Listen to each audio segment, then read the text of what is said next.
Hello and welcome to a truly special episode of the Upside Musings podcast. My name is Oke Ndibe. It's my delight to welcome you to this episode on behalf of my co-host Emeka Onyagwa. Emeka, it's when I say it's truly a special episode, I think that it is because it's going to be a kind of free conversation today. I have just come back from Nigeria just 2, 3 days ago. And you have been in Nigeria in the last, I think, month and a half or 2 months at the most. And so I thought that in this episode, you and I would just take turns sharing our impressions of Nigeria. So it's my delight to welcome everybody to what promises to be a truly exciting conversation with my co-host. Yep, impressions. You sound like some of those travelers that lifestyle bloggers. There's one I actually enjoy. It's giving me so much nostalgia because he's traveling to places that people don't travel to anymore. Which I had been to. Like I said, I've been to every state in Nigeria before I was 16, somewhere about. Remember going to Gombe the week they created Gombe and going there subsequently multiple times. And so this traveler is going everywhere. He went to Gombe, which is typically the home of one of the famous dishes from that area. People will say northern, but I don't think they see themselves as, they just see themselves as who they are. But the masa is the name of that dish. So it sound like those guys traveling all around, and which I find very interesting because those kind of people are very positive in terms of seeing it, but which is good. Yes. Went to Yankari Game Reserve. In contrast with the ones that come to the Nigerian travel bloggers or the Nigerian travel people that come to the quote unquote Western or Eastern countries, all they see is negativity.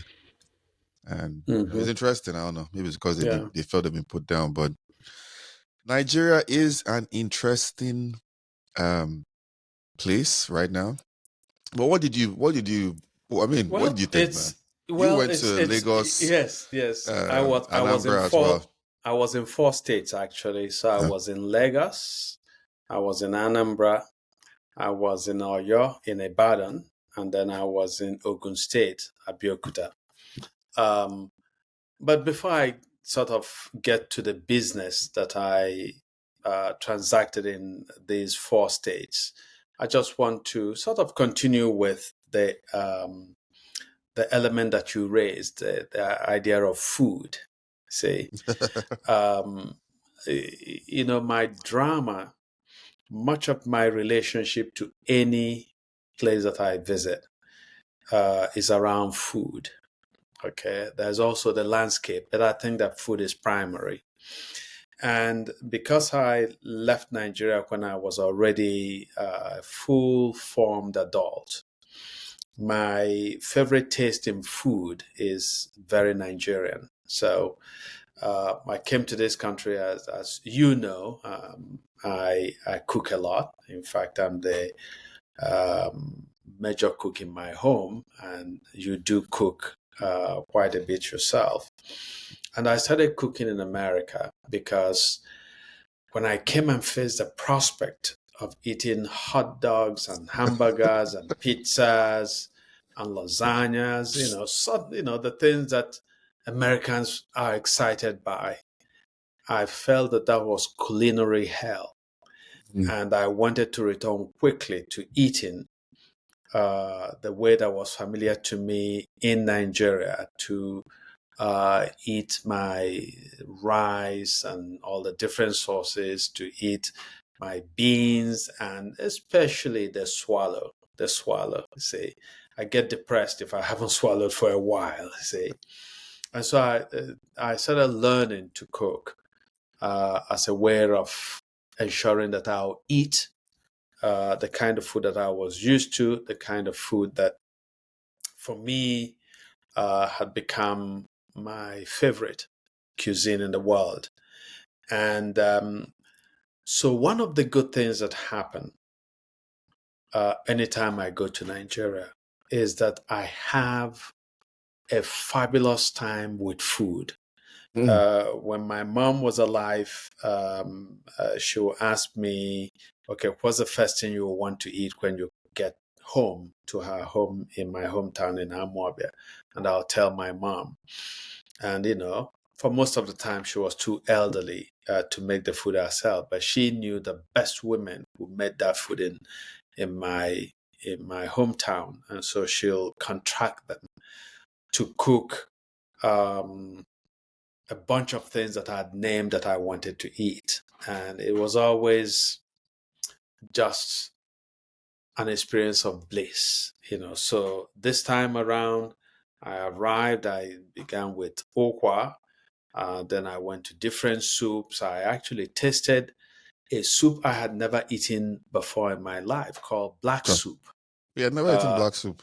Oh no, my I was lord. eating black soup for Anyway, the yeah, first you time. you're an Easterner. You grew up in the East, so Yeah, yes. yeah. All right. So my sister-in-law, my younger Yeah, brother's wife in Lagos, yeah. said to me, the first soup I ate that she made was bitter leaf onubu soup. And then the next day she said, "You want to eat black soup?" And it was amazing. It was the novelty of it, but it was also just brilliant. So I think that the thing that always stands out on the positive ledger side of the ledger for me when I go to Nigeria is the food. Yeah, And I yeah. had great food in Lagos, in Anambra, in Ibadan. Not so much in Abeokuta, simply because I arrived at night, spent the night in a hotel. I did an interview with Obasanjo the next day. So I had only breakfast, sort of the usual buffet fare at the Radisson Hotel in Abeokuta, of boiled yam with egg sauce and a few other How was the things. hotel though? I haven't seen Um, that hotel, so no, it First is of all, the hotel was expensive, so really. I spent Oh, 134,000 naira for a night. so, I wow. was told later that I could have got 60 something thousand, nearby. But somebody who recommended it said it was, very good. Quite honestly, for the price, um, I wouldn't say it was very good. Some of the space in the hotel looked a bit dim, where Hmm. you're walking through a hallway and the lighting wasn't bright enough. Hmm. So for a hotel of that, for a chain like Radisson, and for a hotel where you're paying what I paid, I expected a lot more, Over I a have to hundred say. dollars for a night. Yes, And it's you at that know. at the exchange rate of even today, it's still about 105. Yeah, yeah. I paid a That's hundred. a lot though. And the other thing that 120. was really annoying was that um, a relative of mine had actually gone online to find me a room at the hotel. So they advertised that it was 105,000 naira, inclusive of everything.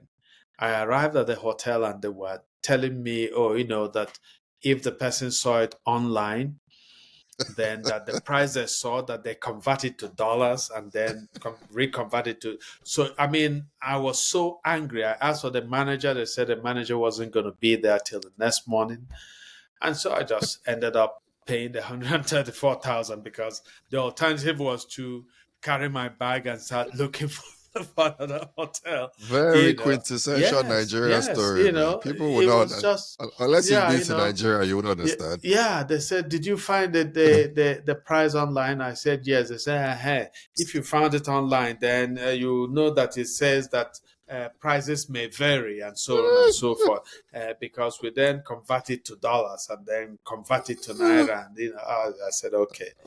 You know, Very so Nigerian story. yeah, yeah, yeah, yeah, yeah. That is it Hmm. is I mean, you're talking about food, so it's very funny.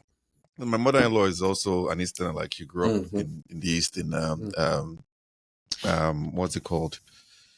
in Agbariam. Ibadan, So, yeah. riverine communities, they eat a lot of fish. Mm-hmm. So it's something I'm not always cognizant of sometimes. Like, okay, um, different distance. Because my father-in-law, he did grow up in the East, but he did spend uh, towards the end of his teenage years, he went to Italy and then Mm-hmm. went to school there and came back to Mm-hmm. Nigeria to the point he was very fluent in Italian and maybe some other languages. So I'm always he's no longer he's parted us, right? So I'm not always cognizant of some of these things because you were talking about the food and the black soup. I'm like, okay, Mm-hmm. because you're an Easterner, you grew up there, so you Mm-hmm. wouldn't. The chances are a lot lower unless you Mm-hmm. went out to seek it. Yes. So I was talking about. I had this lovely fisherman soup in Abuja. Mm. Something else, man. It Yes. was. Yes. The only thing that ruined it was people. people people were calculating how much they charge for the soup based on their own income in Yes. Nigeria, Yes. and I'm looking at it based on the landscape and based on my experiences globally. Yes. And I Yes. was like, this is a bargain. I tell you, like, Yes. no, they are ripping you off. You're stupid. I'm like, okay, whatever, man. I think the Yeah. soup was, 16,000 naira or something like that. Mm-hmm. Lovely fisherman soup. Mm-hmm. So there's in the riverine areas, Mm-hmm. the similarity to fisherman soup, which is like bangaish. Mm-hmm. A lot of them don't call it fish. They call their own fisherman soup what is called native soup. Yes. Mm-hmm. So I was trying to explain, it more. But it was like some level of my mother-in-law cognitive dissonance. Like, why are you talking? You're trying to tell me what our soup is.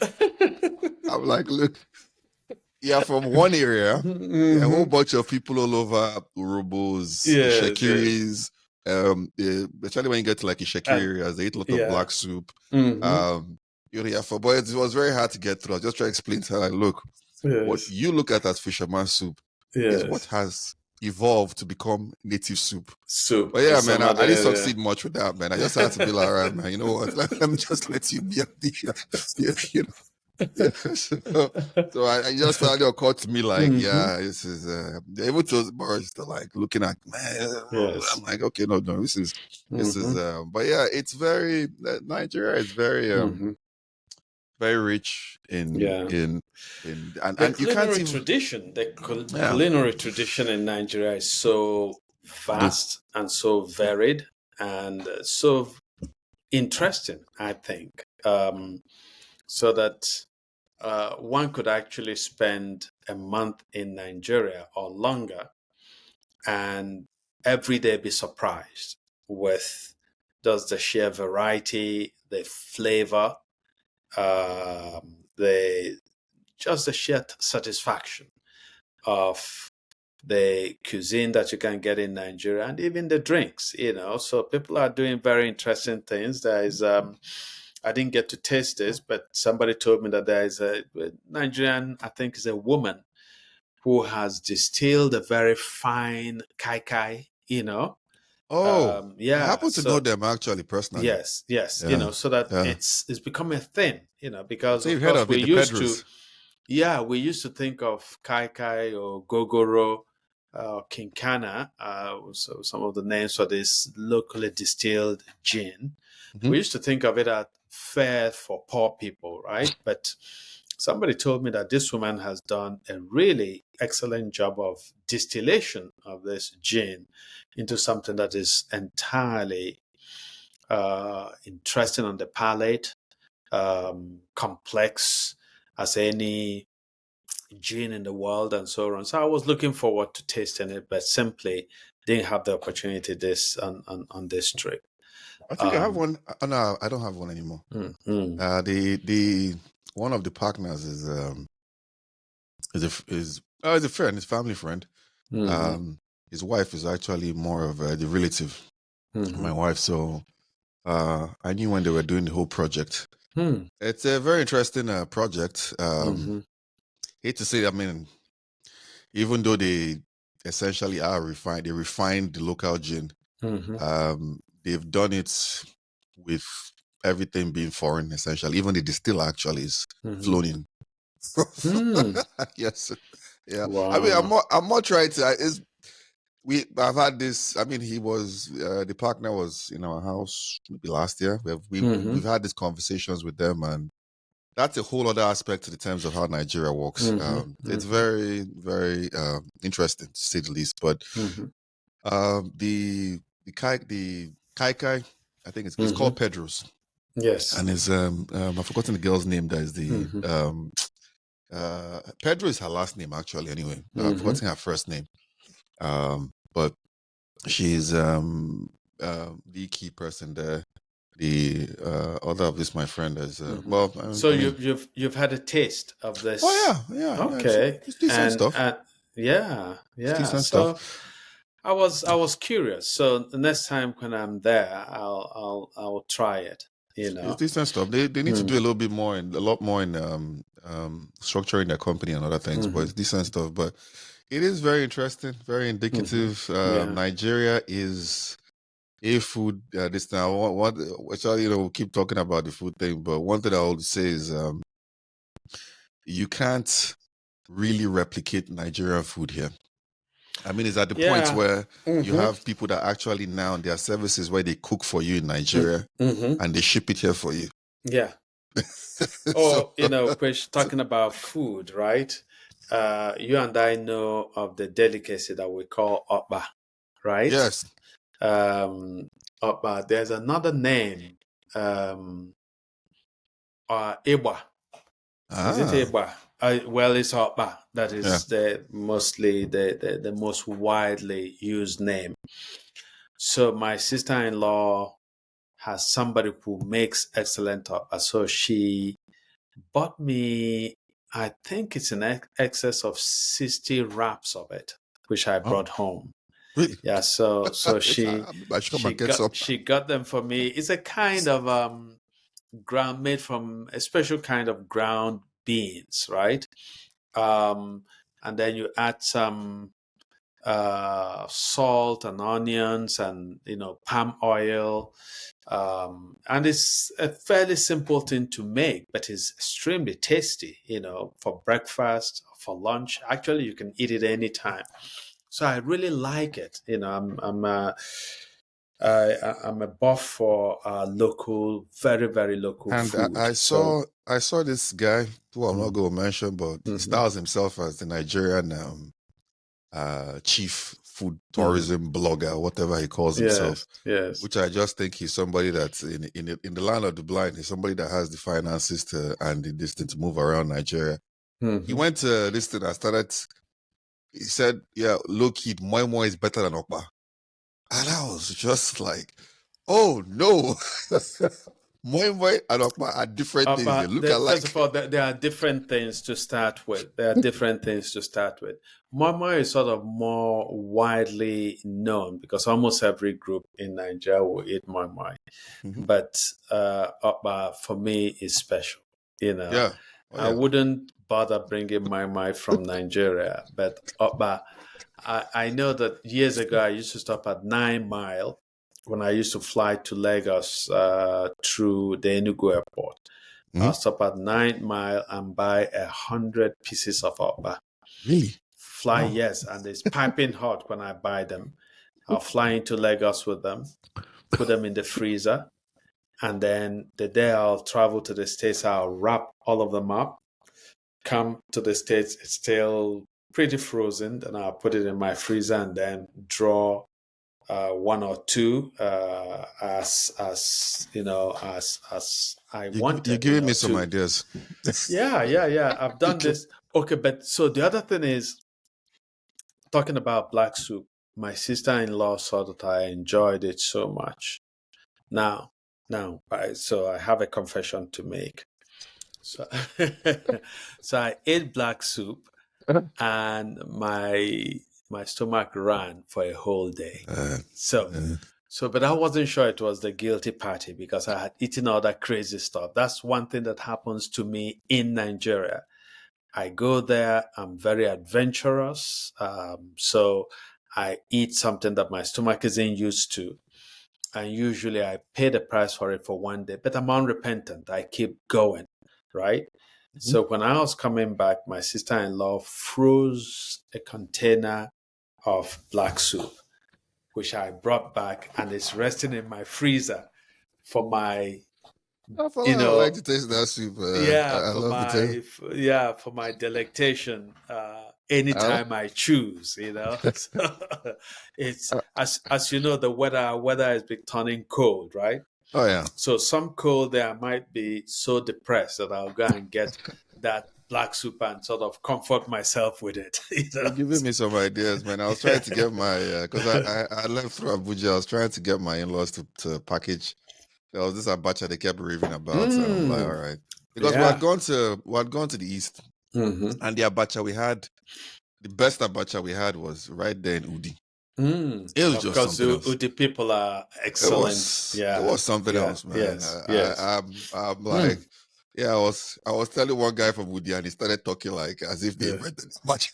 I'm like, bro, I'm just saying. We I, went to I, a place and it was good in Woody, and that's like, I tell you, maybe they invented it. I was just Yeah. laughing. And what I told him, like, Mm, well, most of the pine wine tapas are from my father's place in BD, mm, mhm. that come to Woody, and Yes, he's like, in revulsion. yes.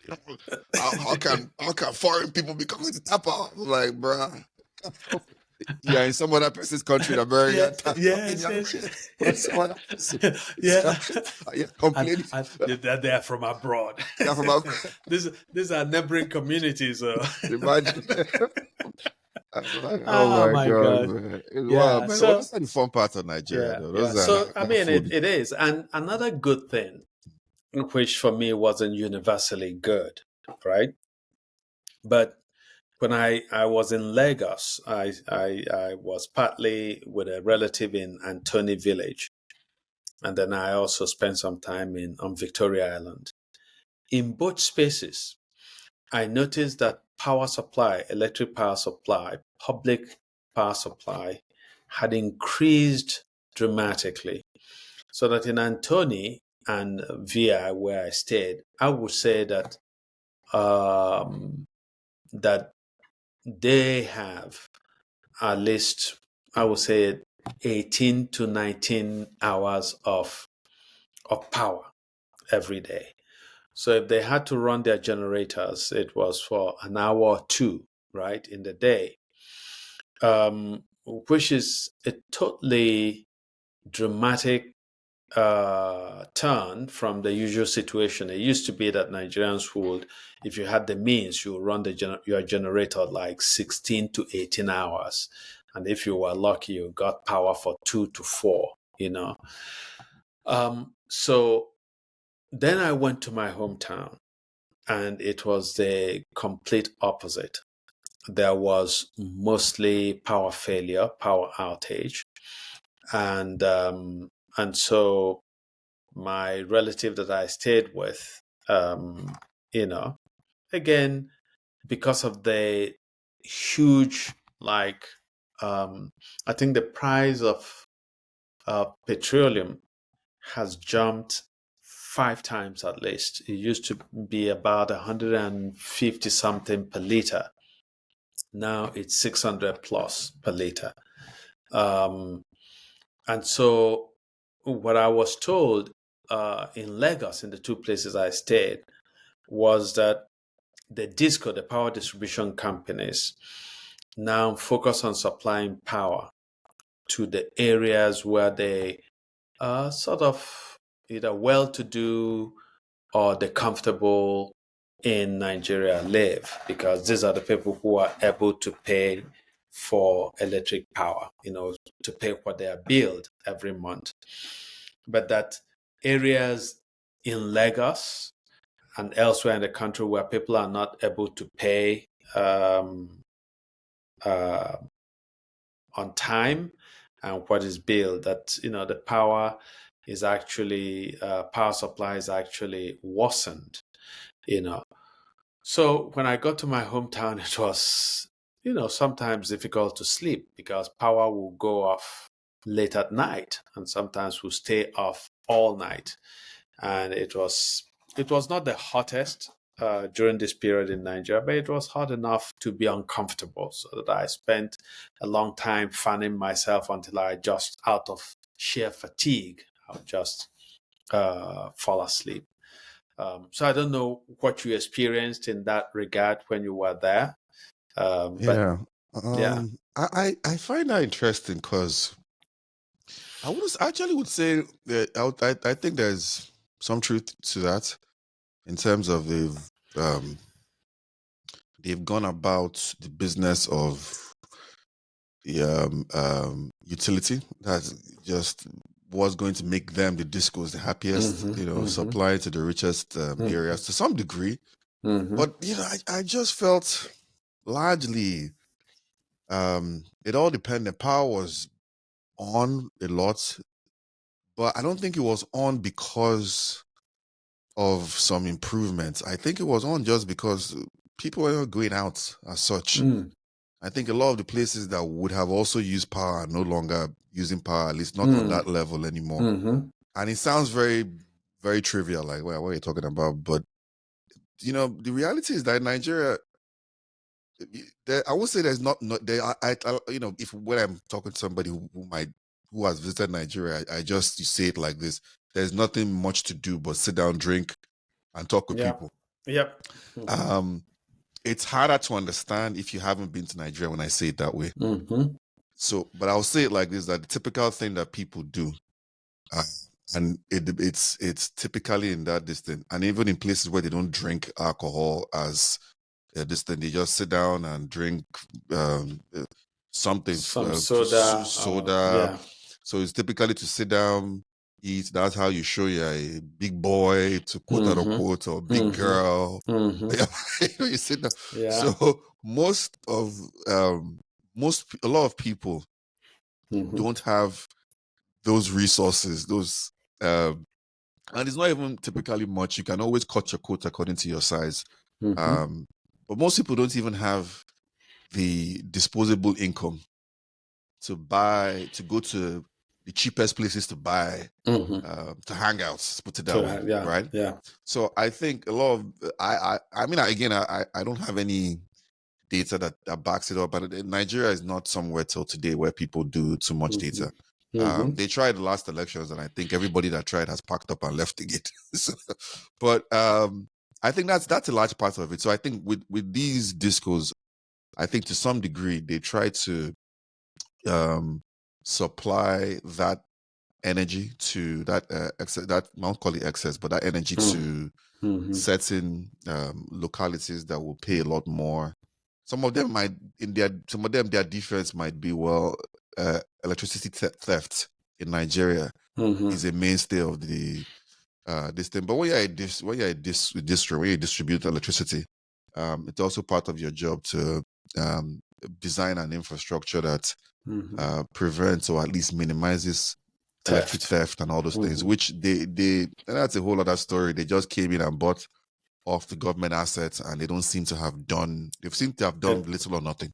They've done very little investment, and the whole point of privatizing the power infrastructure in the country was that these private owners would, of course, charge market rates, but they would also invest. I don't think that. I think the government still regulates to some extent what you can charge. So it's not totally a market rate that they can charge, but there's been very little investment in the infrastructure itself. So so things are really not where a country of Nigeria's size, in a population that is now frequently put in excess of 200 million, should to be monkeying around with 4,000 megawatts in that area. I don't even understand why. I don't understand why. Sorry to cut you though. I don't understand why people just don't invest in solar in Nigeria. I think a lot of people have, but I just think. Well, that's actually becoming a thing. Yeah. So when I was in my hometown, so there's a relative who was actually installing solar because he said that the price of fuel, the rising price of gas for his generator, was untenable, you know. So, and that he had friends who had installed solar and that it was working out for them. What I understood was that in Nigeria they have two sort of alternatives for solar. One is solar panels that come chiefly from Canada, but they are used ones, you know. So there are solar panels that have been used in Canada that are recycled to Nigeria, and I understood that is the luck of the draw. Sometimes you're lucky and you have one that was used for 1 or 2 or 3 years, but sometimes you have something that has been used for a long time in Canada. So, and it's just your luck. You know, if you get one that lasts you could get one that will last for a decade or more. You could get one that will be good for a few months and it will pack up. But the newer ones tend to come from China. China or You know, Ghana? yes. Well, from China, I understood. You know, I didn't hear about Ghana at all as a player. This relative was putting in solar panels from China, and to install, he told me that what he was going to do was to install enough capacity to run his fridge, his freezers, and then just the ordinary lights in his house, and then the fans, so that at night you could sleep comfortably. But he would not connect the solar panels to the to the air conditioning because they seem to draw quite a bit of power, right? Um, so, and I think it cost about 4.5 million naira, you know, to do that installation. So, and Good I think investment. that, I think that even if it lasts you for 5 years, let's say that the life of that service is 5 years, I think that, you know, it makes sense.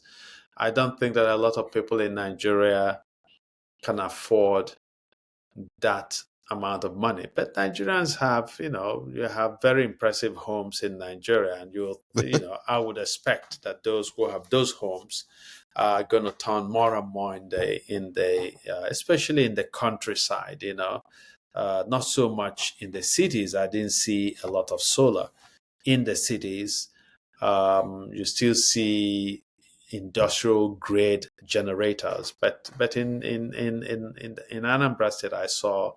In fact, I visited a few homes where they had solar panels, so Yeah, because they're I was becoming a seeing, thing. yeah, I was seeing more and more people do it, and I'm sure you could do it for even cheaper. Mm-hmm. I've heard about Ghana Mm-hmm. manufacturing.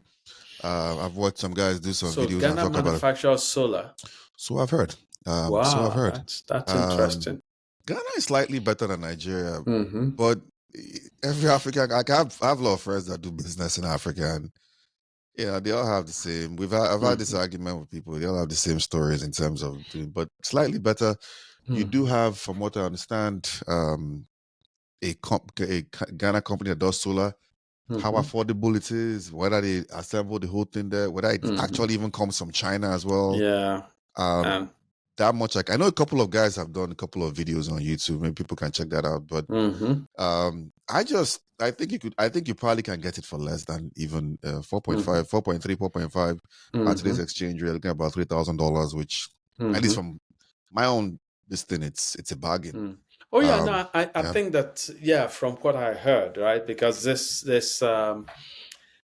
relative who was installing it, I think that they, for what other people do, it's quite an considerable investment, right? To carry your freezer and your fridge and, you know, um, your water heaters and so on. So the only things is not connecting are basically air conditioning. So that's considerable, you know, wattage that's installed, you know. So I'm sure that if you want something maybe just to give you um but you know, anybody who installs power in Nigeria and doesn't pay attention to your fridge and refrigerator and freezers, because that's where a lot of Nigerians lose so much. You buy food, you cook, you make a meal, you store it in your fridge, in your freezers, and they go bad because of the constant power outage. So that's usually a key area that you want to cover if you're Yeah. installing any power. Yeah. I saw that rich or well, Nigerian rich or Nigerian poor. Nigerian poor is poor. Nigerian rich, I Yeah, don't know. yeah. But I saw that Straddles rich or poor. Nigerian rich is over a spectrum. Yeah. You can have the extremely wealthy who can compete with some of the really wealthy in America, and then you have people who are one disaster away from poverty themselves. Yep. And Yep. Yeah, I mean, all the extremely Tony and Lemonlus and Co are the ones that own all the distros and Dangote's. I don't know. I just don't feel well, you like, have in the Southeastern corridor, you have a McAuliffe, what does he do? Well, a McAuliffe has a Southeastern disco, and the Oh, speculation yeah. is that because a lot of people were upset when he won it, and the speculation is that Jonathan's wife, former President Jonathan, has an interest in a McAuliffe's disco, so that she facilitated his getting that award and so on. The So, discos are people like Davido's father, Tony Elemulu, yeah, Mecca. Look, man, Nigeria is yeah, an yeah, interesting place. yeah, One guy, yeah. two people. What is it? I mean, Dangote is the major. Nigerians paid is the major supplier, is the monopoly for cement. Even though you have BAU, I mean, it's a little bit of a diversion. BAU was able to muscle the distance because they belong to the same Fulani ruling class circles, where it's like you're not going to do much to me. And then Nigerians, at the end of the day, pay the highest price for cement in the world by a mile. So it's interesting. So to me, I just feel like Nigerian rich are just vultures. And you can say that for a lot of rich people, but if you have a whole place where there's a measure of that. There's a measure of that vulturish greed. I mean, if you consider what happened in the COVID years or the lockdown years, right? That a lot of small businesses were killed off, but the Bezos of the world, got a lot more rich, True. and True. because But that was the Amazon opportunity, though. was Some of them didn't. yeah, Some of them were not like Bill Gates that were actually, But some of invested them in in this days, vaccines and so on and so forth. some of them are just opportunists. Though. I mean, Amazon That's was true. there. What do you want them to do, right? Stop That's working right. because of you. That's right. That's But in right. reality, funny enough, Amazon doesn't make money from Amazon. Maybe a little bit of it. But I was just going to say, so we get back to this thing. Amazon doesn't make money from. It's Amazon. That's not where it makes its money from. That's just good PR and good owning a certain level of delivery infrastructure. Because based on the fees they charge, even if you shop 20 million times at one time, they are losing. They generally declare a loss, which is there and there, which is mostly true. Where they make their money from is the web hosting services.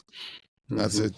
They host the vast majority of websites and online and there are three big web hosting services. The app stores are big, whether it's Apple or Android app stores. Then the social media giants like Facebook and Google. Those are three big segments of this thing. But anyway, that's neither. It's back to Nigeria, and it was very interesting to see the. People. It's interesting with the electricity thing and the way it's developing it. It is interesting to see how that works out. I'm not particularly hopeful. The correct this thing, but So I tell you, the other thing that sort of impressed me, I almost always when I go to Nigeria, my publisher there, I have a Nigerian publisher,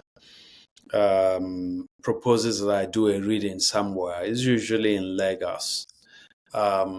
But this time around, the publisher is based in Ibadan, so he proposed that I come there. And so first of all, I came and spent a few days in Lagos, and I went to the southeast to Anambra and spent exactly a week. Then came back to Lagos on a Thursday. 2 days later, I took the train from Lagos to Ibadan. So that experience was very interesting, taking the train. First of all, the train cost, my publisher paid 6,200 naira one way. Impressive. And that put me in business class, see. Wow. And it was actually a very clean train that looked as good, if not better, than the trains you find in America. And the train station itself in Lagos is a very impressive building. Okay, it's like what you can find is actually better than what I find in a lot of American states. You know, the train terminal in Lagos. The other thing is that the trains are known for leaving on time. So the train from Lagos leaves Lagos at 8 a.m. to Ibadan. And exactly at 8, the train took off. So this was on Saturday. The only drawback is that when the train left, it sort of went at a relatively tortoise-like speed, right? So I thought, okay, it's going to hit.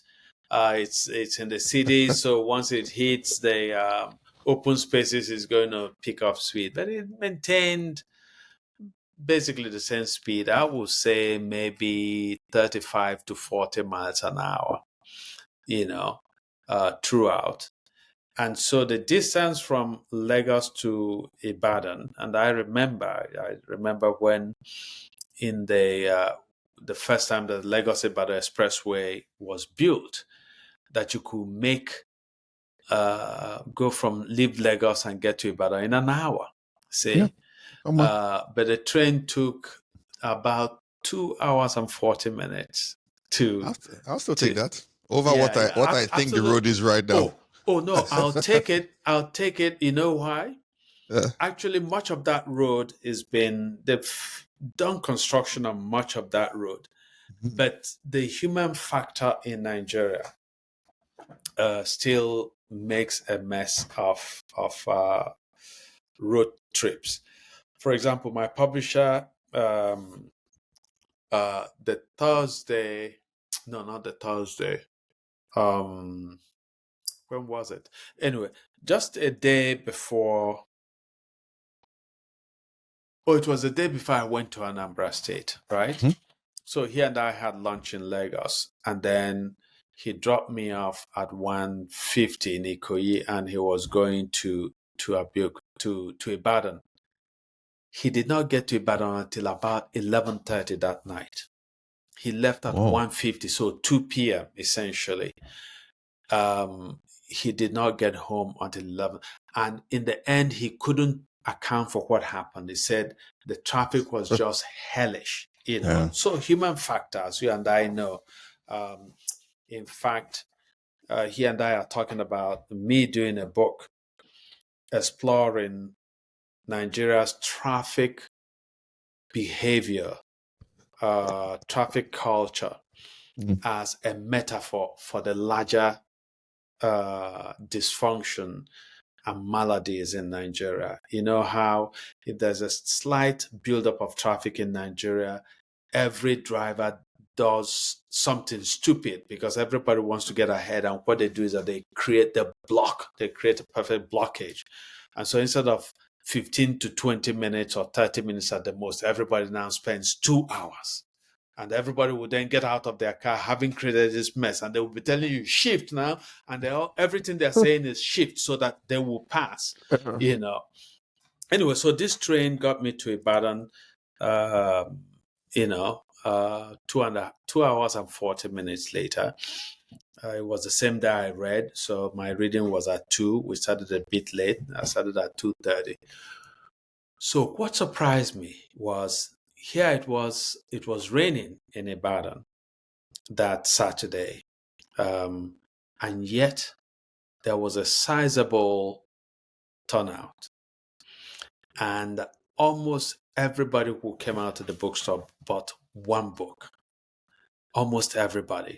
There were 3 women who had to run early because the event went on for about an hour and 30 minutes, a conversation.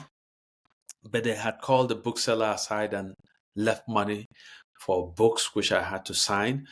A lot of people bought 2 to 4 books, Wow. So that shocked me because the Mm. last time this happened on the African continent was in Somaliland. I went to Somaliland in 2015. This is a poor country. And all the books that were at the Hegesa International Book Festival sold for $10, all the books. And there were poor Somalis who would buy 10 books. Mm. It just brought me to tears. I said, there's a certain passion, a certain commitment for intellectual engagement, So I was quite honestly impressed. In Nigeria, there's a woman who brought her daughter. Her daughter is named Chimamanda. And interestingly, the mother looks like Chimamanda, and her daughter has a Chimamanda-like face. I think I posted their picture on Facebook. And I said this girl was my youngest reader. This woman is a lawyer. She's a Yoruba woman married to a Nigerian guy from Delta State. It was just impressive, the turnout at the bookstore, and the fact that after I read, people stayed on to, have me sign their books, to talk, to take pictures and so on. So that was really impressive. And then my publisher held a reception for me, and about 18, 19 of his friends came out, and they were there till almost 1 a.m. before people Wow. started going. So it gave a sense of the city has been relatively safe, things that you don't expect in Nigeria. And of course, the next day I took the train on Sunday at 4 p.m. And again, the train left exactly at 4. I stopped in, and by the way, the train station in Ibadan is named for Bafemi Awolowo. The one in Abeokuta is named for Professor Wole Soyinka. So it's the Professor Wole Soyinka train station in Abeokuta. So I stopped there and spent the night because the next day I had an interview with former President Olusegun Obasanjo, who spoke to me because we're doing a documentary on my late father-in-law, Professor Bas Fafunwa, and my father-in-law had worked for Obasanjo, or not worked for him, but headed a think tank that advised Obasanjo when Obasanjo was military head of state. So I interviewed him on that, and it was very interesting. It was a very short interview, and his staff kept saying that I was not allowed to ask any political questions, and I assured them that I wasn't there to ask political questions. So it's interesting because many people would know that I was very, very critical of Obasanjo when he was head of state, and it's a criticism that I still feel was well earned. I thought the man was a disaster as president.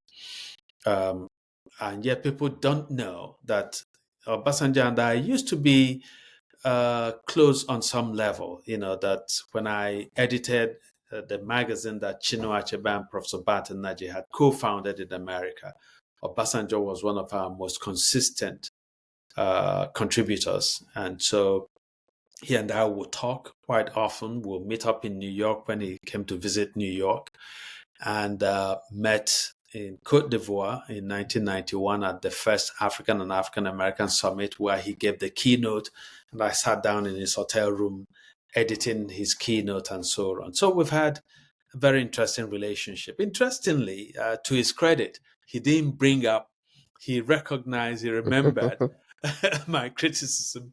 One of his aides assured me, but he didn't bring it up. He was very gracious. He was a very busy day. He had some former prime minister from Mali who was visiting him with another politician, and there was this presidential retreat that he was doing for young people from Nigeria and from a few African countries. But so it was busy, but he gave me a few minutes of his time.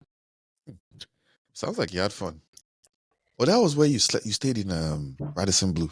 That's where I stayed Abeokuta. in the Radisson Hotel. Radisson And Hotel. Oh, yeah, I mean, I would not have complained if I had paid 60,000 naira, which I hear is the sort of the going rate. But somebody had recommended this place and said, oh, it's top, So I didn't see it as, as somebody who has stayed in hotels, not just in America, but in other African countries, basic things, the carpet, you expect the carpets to be new. Yes, they were, vacuumed and all, but they seem like they've been there for a long time and should have been changed, you see. So basic little things like that. yeah. Yeah, that's interesting though. Mhm. So you conduct it was only with Obasanjo you conducted an interview with, and then you headed back. Yes. So basically, the official things that I did was to give the book reading. Oh, well, no. The first thing I did, my wife and I went to Nigeria because there's an annual conference on her father, the Fafunwa Educational Foundation Conference. So it holds every year, usually around September, which is my father-in-law was born September 23, 1923. So he would have been 100 this September 23. The conference for this year was postponed to October 19. So we arrived in Nigeria the day before. She and I spoke at the conference at Unilag, and then she came right back. So I spoke at that conference. Then I gave my reading in Ibadan, and then did the interview with Obasanjo. So they were the three sort of official things that I did. The rest was just hanging out with friends, both in Lagos and in Anambra. Yeah. I had wanted to go to Enugu. Sadly, I couldn't. In fact, some of my friends in Enugu, I'm sure, are still waiting because I assured them that I'll be there. And I haven't told them I left. So it's hard traveling. It's hard traveling in Nigeria, and I think specifically so with the Buhari government. I think one thing they tried to do was they tried to do the trains. Maybe the only thing they tried to do, but at least one thing they tried to do. But they seem to have done it in Abuja, in Lagos, in Ibadan. Yeah. I think that maybe I'm not sure they did in Kaduna. I can't. I have to. I suspect but they left that, out most of the country. Yeah. Especially the Southeastern corridor was totally ignored. Yeah. It's one of those situations where you sort of question the thinking, the wisdom, the sense of justice of those who run our country. Because, of course, as you know, in the Southeastern corridor, there's a lot of movement. There's a lot of travel, going on in that corridor. From our nature, from Owerri, from Aba, all the way to Lagos, all the way to the northern parts of the country, down to Port Harcourt and Warri and so on, Benin and so on. So it doesn't make sense at all that this very robust area for the movement of people and goods, that this area is absolutely ignored. And every day one continues to hope that Nigerian governments will see that you don't win a lot of hearts when you treat sections of the country and the South, by the way, this area that is called the South, which is essentially the Southeast, right? As I tell people, is we have to pause and think about the absurdity of saying South South. There is no such thing. Yeah. You know, it's so tautological. You know, Yeah. you don't have the East East or the West West. You know, so but you know, Nigeria has invented South South, and people think it means anything. South South is really part of the southeastern part of the country. Yeah.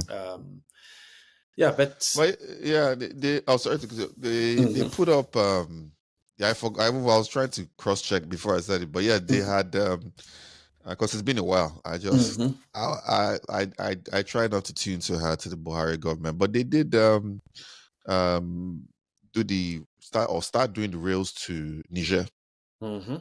Oh yeah, yeah, yeah. which caused a lot of problems. Passing Daura. I mean, his hometown actually, which has very little movement of people. Yeah, You know, so again, is part of Nigeria that this factor of nepotism, where economic factors, demographic factors, um, and so on do not shape public policy. But what shapes public policy is where the leader comes from.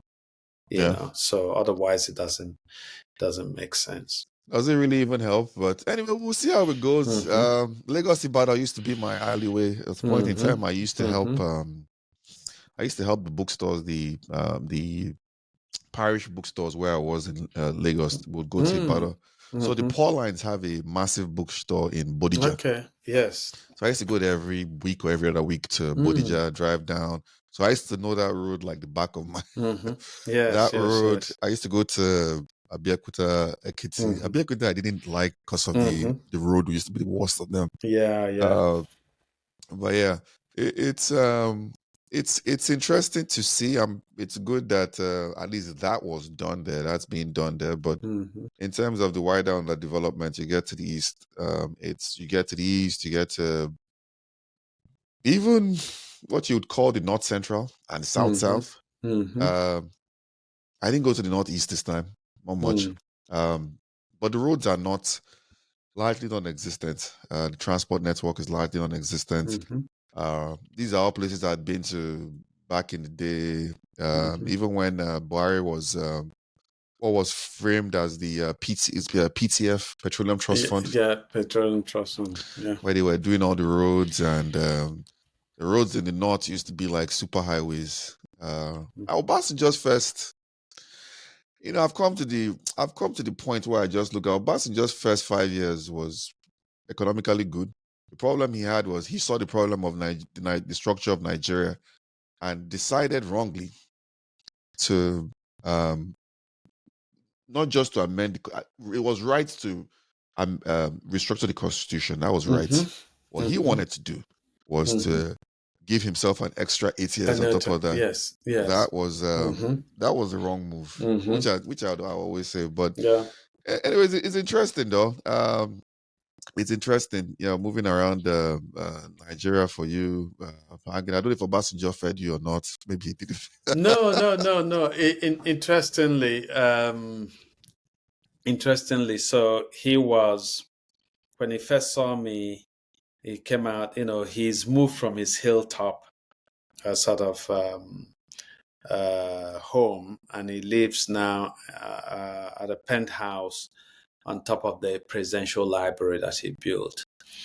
And so when he first came out of his residence and saw me, he said, "Oh, I should, join him. He and these Malian politicians who were visiting were going to go see the young people at this presidential mentorship retreat, it was called." And so I drove with one of his aides, and he drove with these two Malian politicians. When he finished, and it was within the presidential, it's a massive complex of buildings. So it was a building within the library complex. So when he finished, he walked people down to show them the power equipment that he had installed to give power to his establishment. And then there were, I think, 3 or 4 Indians who are business people or who represent some NGOs. There's one, what is it called again? Something Power Initiative, Mm. you know. So he invited them, 3 or 4 of them, I forget how many, to go have lunch with him. But my interest, because I was supposed to leave Nigeria the next day, which was a Tuesday. In the end, I postponed my trip by a couple of days. But my interest was that I had some friends who wanted to meet me that evening, that Monday evening in Lagos for dinner. So I wanted to get back in Lagos in time. So I kept saying to him, I said, please, as we walked back to his residence, I said, please just give me a quick interview. He said, wait now, wait. So we all got in his elevator.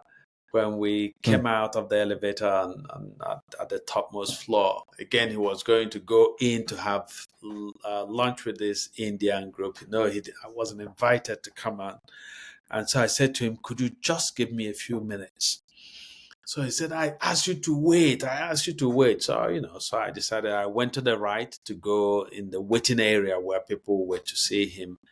And he turned to go to the left, which is his residence. And suddenly he just turned around, came to me, pulled his shirt and asked for another shirt, and he put on his shirt and sat down and said, okay, go. So I interviewed him for 10 minutes. I just wanted him to speak quickly about his relationship with my father-in-law. So after asking 3 questions, I felt, okay, I've got what I wanted.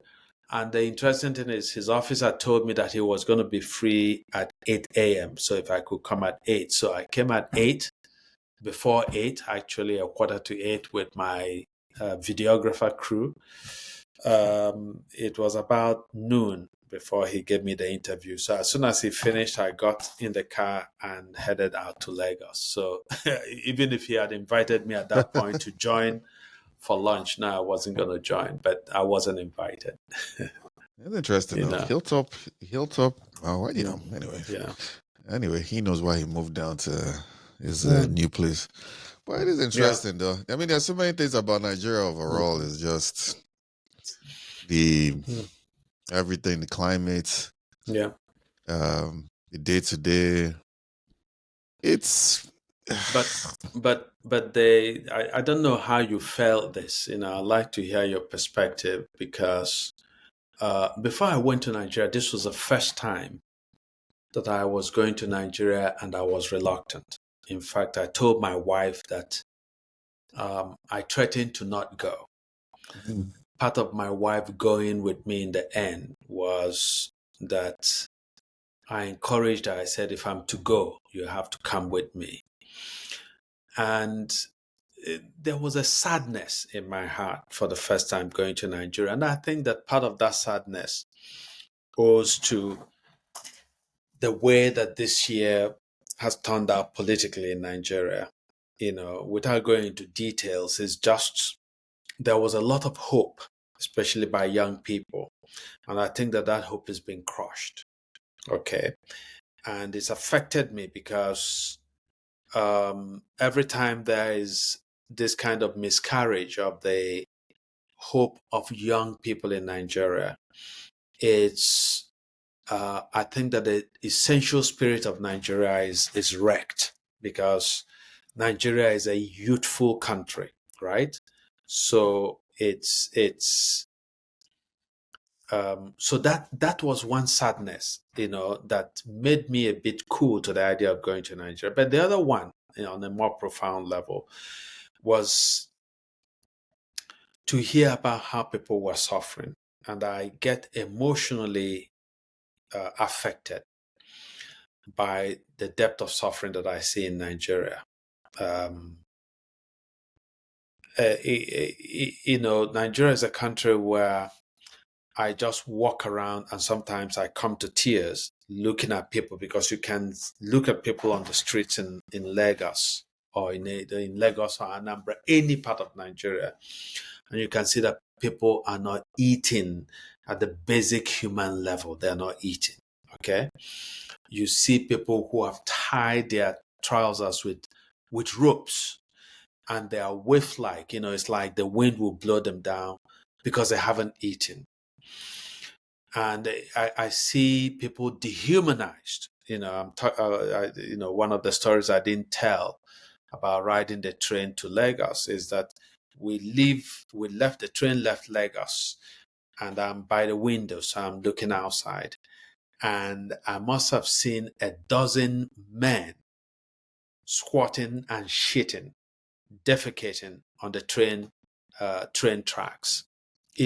So the way in which And human beings these are now, not drug addicts or no, anything. these are not drug addicts, these are not mad people, these are sane people who now defecate in the open. And I was expressing it to a friend, and a friend said that every day going to work on the Third Mainland Bridge, you see people on the dividers, the massive divider between the two sides, that people just shit there, so shamelessly. They don't cover their faces. It's like it's a normal thing. I feel like, dumping. And so they just pull their trousers and dump. And so what it is that, of course, we have dehumanized, and I call it that we have animalized our citizens, fellow citizens, that we have a country where people have their being as if they were common animals. It's animals who just do it wherever they feel like. But we have a country where we have not provided facilities for people to go to toilet. So we've created a country that is a vast open toilet, as I said in one of my columns years ago. So here I was hearing about the depth of suffering that people faced. And I have a widow that I help, and she will call me, and the report that she will give is harrowing, right? So a part of me didn't want to go and see that depth of suffering. So I was reluctant to go. Eventually I went. And here is what I saw, that suffering is real, that Nigerians are suffering in a way that is unprecedented. And yet that there is this magic, which I think has become somewhat, it's something wrong. Nigerians' capacity for coping with inhuman conditions, the way in which Nigerians can go from eating rice and then less rice with two pieces of meat occasionally, then less rice with one piece of meat, then even less rice with zero piece of meat, then less rice, and yet they smile and say, we are believing God that things will be better. So to hear that when I went to Nigeria in March, a bag of rice was 8,000 naira. And I remember having that conversation with people, and they say, how are people going to manage 8,000 naira for a bag of rice in a country where many states still don't pay the minimum wage of 30,000? Okay. And then I go to Nigeria on this occasion, and I'm in my hometown, and a woman who sells rice is talking to me, and she says that a bag of rice was now selling for 56,000 naira. A few days later, I was in Lagos, and I was telling people, and they said, oh, it's risen to 58,000. And everybody is saying that by Christmas, it would have risen to 70,000 naira. Now, most workers in states are still paid 20,000 naira, 18,000 naira as minimum wage. So you'd have to put together 3 to 4 months of your monthly salary to buy one bag of rice. Forget the meat, forget the oil, forget the tomato. And then, the same time that this conversation is going on, we're hearing about our president demanding that there should be billions of naira spent on refurbishing the lodge he uses in Lagos, when the man has 2 massive homes in Ikoyi. We're hearing about purchasing a yacht that has been purchased, as if there is a time when the Nigerian president needs to conduct business on a yacht. Okay. Hearing of the billions of naira being spent to buy new cars for the Nigerian president, to buy new cars for legislators and so on. So, actually, I've sort of built myself up emotionally to this point, and I don't know where I go with this because it's an extremely vexing situation for me. So I don't know Yeah, how you it's say it. I mean, I don't think it's just you. I think it's I mean, for a number of reasons. Obviously, going to Nigeria is I mean, if one is being honest, I always say this. I think the worst Nigerians are the ones that reside overseas. That's why I think 80% of us are just terrible human beings, really. Because we're very callous. We don't care. Most of us don't even go there, and we are the ones that um, fuel all these ethnic whatever. We're the ones sitting down in our houses in America or the UK or Germany or wherever. Again, it's not everybody, but I'd say it's a large amount of them. I've come to the beauty of this last elections just made me realize how oblivious some of us have been. So we sit down and most people don't go there to expect. Most of these people they don't even they don't even have people they send money to. And I have to say this, like, somewhere like people you're talking about are not even people who are quote unquote should be considered poor, right? Most of the people I'm guessing from what you're saying, which is, most of the people you're talking about are people who have homes, who should be at the bare minimum middle class. These are not supposed to be. The poor people are a whole different. I mean, you can look at videos Yeah. in terms of slums and that people have covered in Lagos or essentially Lagos. I mean, there's slums all over Nigeria. So it's when you see this level of degradation. That's why I've sat down. I said the first 5 years of Obasanjo was great. Then he got into his was great. Not that it was just great that things started happening. Mobile phones and other things started happening. Um, Obasanjo knew the problems, and when he got there, he decided he started facing certain things, and then decided to now become just face. He had that opportunity to restructure Nigeria, so it was a great period, and a lot of Nigerians are still benefiting from it. I was reading, not to go off this thing. There's so many things that happen within that, like mobile phones. I'm almost certain that mobile phones wouldn't have happened if it wasn't Obasanjo. Just the Nigerian psyche, the way it works. The Nigerian psyche is a zero-sum game. There's no space for me and you to be succeeding. I have to succeed. You kind of it like that's the Nigerian psyche for you. When I succeed, I will go to America and use the mobile phone and come back and tell you about it. Meanwhile, I have the power to, and we have them, Nigerian ministers like David Mark, even going all the way down to Abdulkarim Adisa, we all had the same disposition towards stuff like mobile phones. So it's not something I'm plucking out of the thin air, right? But back to the conversation we're having, right? It's you see the level at which people are falling, and these are people that middle class, well, people that have multiple houses. In fact, there's a guy I decide I don't need to agree with him on anything. We don't have any business together. But every once in a while, even a broken clock is right twice in a day, right? So I was talking about started a conversation about property investments in Nigeria. And it's the way I've always felt. When you're here, people will tell you to invest in this, invest in that. And I'm like, if you invested in these properties 5, 6, 7 years ago, which a lot of people did 2015 when Buhari tried to float the currency and the currency went to 500.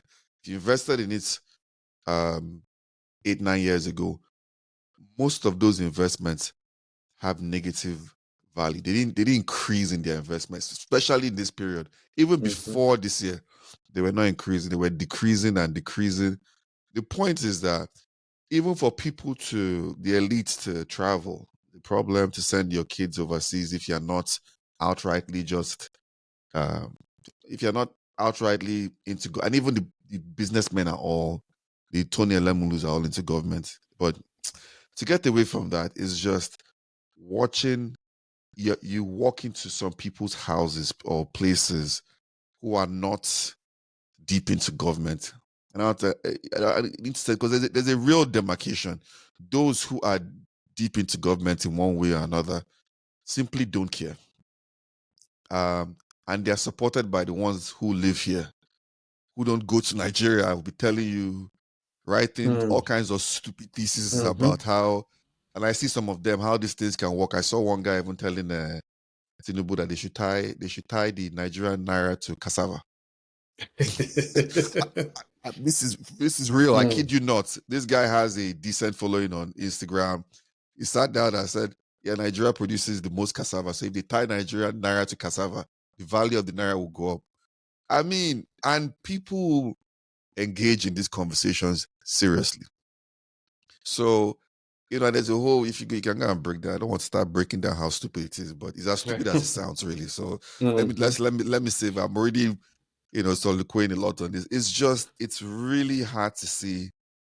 It's really sad to see. I don't necessarily feel for, I won't say I don't. I actually even I feel sorry for the people who supported, this last 10 years that they've had this iteration, this party. I've supported them and supported them again, whether on tribal grounds or whatever grounds. I see them. I was in Lagos. I was in Ebonyi. I was in Enugu. I see these people. I'm like, they're suffering the same suffering. Unless you have direct access to taking funds, which is the only way. This is the only way you survive in Nigeria. I wish if you're going to live and live well, decently, you and the government need to be hand in hand like Dangote, every other person, Dangote, Lemelu, whichever one. But unless you have, you're feeling the pinch. You have 10 houses. What's it worth? How much? My mother-in-law had to come here with us. Tickets last year were, I forget how much it was last year, but we had to pay because originating a flight from Nigeria now, and now I'm going over the place. Originating a flight from Nigeria now a return ticket cost almost $3,000 on United, which at the end of the day, we even had to buy it from here, not even there. So it's just, and these are even higher levels. It's just, it's sad to see, and this has always been my thing. It's painful to see how people are suffering, and these politicians simply don't care. Saw a whole bunch of them. They simply do not care. They care if they are in negative 1,000 care. They don't care. They don't care. Yeah. People are like literally fighting, and it's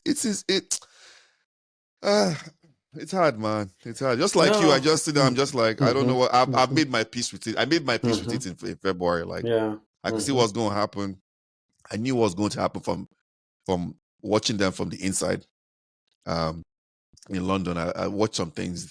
I knew what was going to happen. I knew the outcome of what was going to happen. Those people that will say, "Oh, APC or this party, this political party, APC wouldn't be there if Peter Obi dropped out or Atiku dropped out." Look, man, I'm happy to engage with that level of delusion. It doesn't matter. These guys were, the outcome was assured. If you think, and I want to say this one specifically for those, if you think that a coalition would have changed the result, I beg to differ. You didn't even need a coalition. The winner of the elections was there. They still stole everybody's rights to vote, but most especially, like you said, they've crushed the young people's hopes. I go on, man. It's just I Yeah. don't even know. It's just so I sit there, I'm just like, where does one start Mm, from? mm, It is a really um difficult prospect. I yeah. just sit down, I wonder how people survive in Yeah. terms of how your income, both in and Hmm. out of all your, and it's hard. Yeah. It's Yeah. hard. It's I mean, I think that for me, my last word for the evening is sort of, um, in a sense, two things that I'd like to say. One is that um, um, as somebody recently said on Twitter, Aisha, right, Mhm. that Nigeria is ripe for a cataclysmic event. Um, some people might call it revolution. Some people might call it just chaos, absolute disorder. I call it a rice revolt. If people can't find rice, basic rice to eat, which I tell my friends in Nigeria, I actually don't understand our fascination with rice because it has very little nutritional value, right? I will have beans any day over rice. But when Nigerians who adore and obsess over rice cannot find rice to eat, all bets are off, essentially. And all of us, all kinds of people could pay the price if something bad were to happen. People have been crushed to the ground, ground to the ground so much that when they rise, and it's inevitable that they will rise in revolt unless something changes, and we don't see anything changing on the horizon, that they are going to declare as enemy anybody that they see who is able to wear a clean shirt. Okay, you don't have to own a car now. It's just that you seem clean, and they will declare you to be their oppressor. Let me You are the piggyback off face. this your point.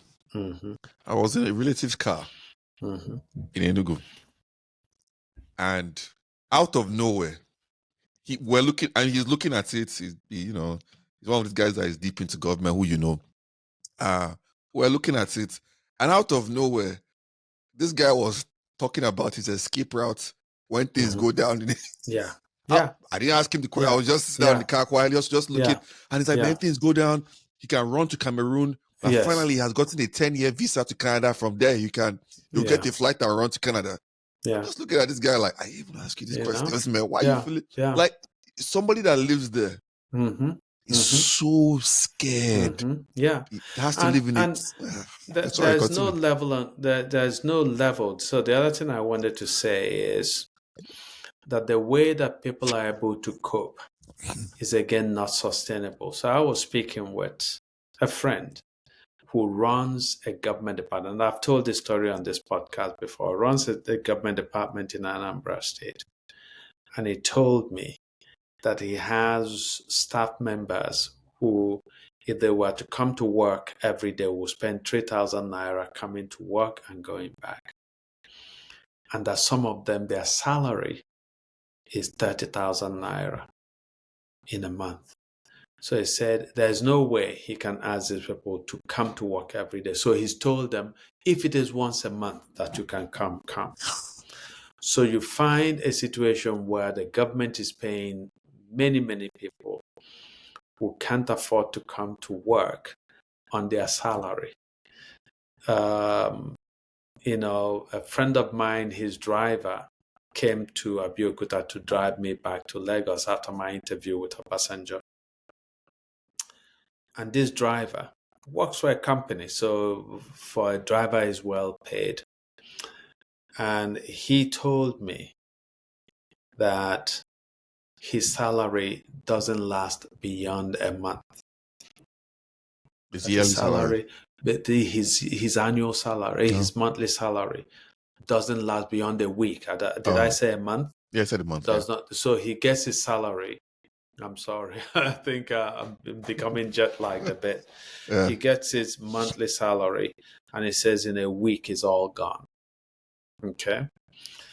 Now, the irony is that this guy, his mother, I understand, is one of the APC, local organizers in Surulere, local market woman in Surulere. So, the mom got some change, during the elections, and that this guy was sort of bugayin when the results were announced. But here he was.